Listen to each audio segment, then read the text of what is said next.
जुडो जी जामे मस्जिद में शान अहल बैत व अज़मत साहब कराम जे उनवान सां कॉन्फ्रेंस मुनक़द कई वई। कॉन्फ्रेंस में जुडो ऐं भरपासे जे इलाइक़नि खां परे परे खां हज़ारनि जी तादाद में माण्हुनि शिरकत कई।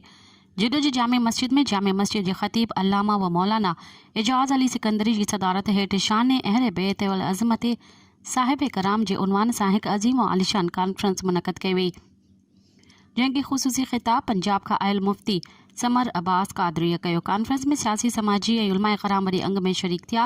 मुफ्ती समर अब्बास कादरी ॻाल्हाईंदे चयो त पूरी दुनिया में मुसलमाननि जी परेशानी जो कारण इहो आहे त असां क़ुरान ऐं हदीस जे तालीमात खां परे थी विया आहियूं।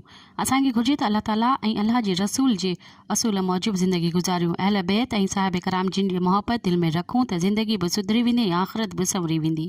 मज़ीद ख़बरनि ऐं तफ़सीलात लाइ विज़िट कयो असांजी वेबसाइट www.awamiNewsHD.com ऐं ॾिसंदा रहो अवामी न्यूज़ HD।